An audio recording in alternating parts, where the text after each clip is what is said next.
mwana womunhu wokumikidzwa, zvino wokumikidzwa kumuwengi wewe.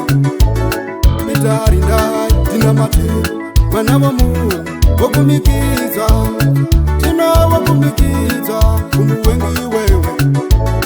Itarindai tinamate kuti mukuru pakuyedzwa wo kone kuyedzwa kwenyika ino.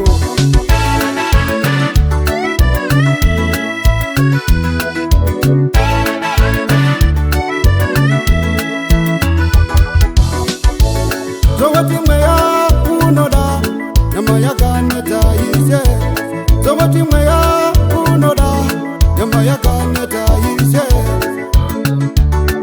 ise nakundikana.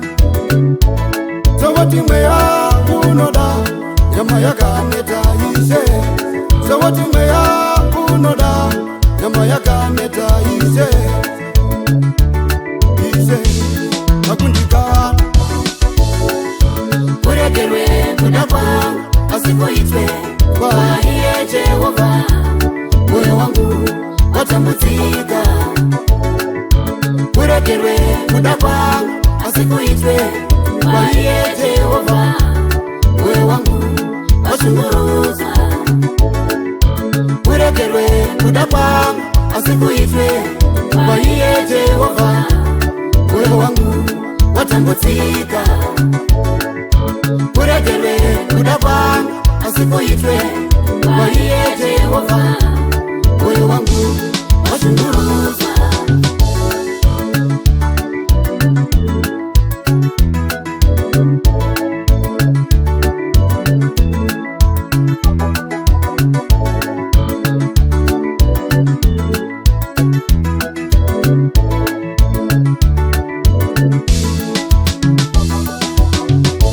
Hama yangu rinda tinamate upenyu wako wokumikidzwa, mwana wokumikidzwa kumuwengiwe.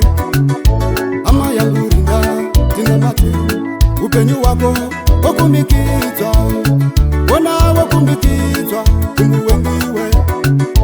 Wadiwa rinda tinamate kuti ukundi pakuyedzwa wo pane kuyedzwa kwenyika ino. Wadiwa rinda tinamate kuti ukundi pakuyedzwa pane kuyedzwa kwenyika ino. Zowati mweya unoda nyama yakaneta iwe, zowati mweya unoda nyama yakaneta iwe.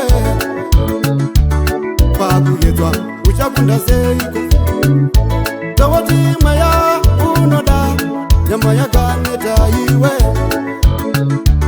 Pakuyedzwa uchakunda seiko. Kuregerwe kuda kwangu asikuitwe kwa iye Jehova. Moyo wangu watambudzika. Kuregerwe kuda kwangu asikuitwe kwa iye Jehova. Moyo wangu washunguruza. Kuregerwe kuda kwangu asikuitwe kwa iye Jehova. Moyo wangu watambudzika. Kuregerwe kuda kwangu asikuitwe kwa iye Jehova. Moyo wangu washunguruza.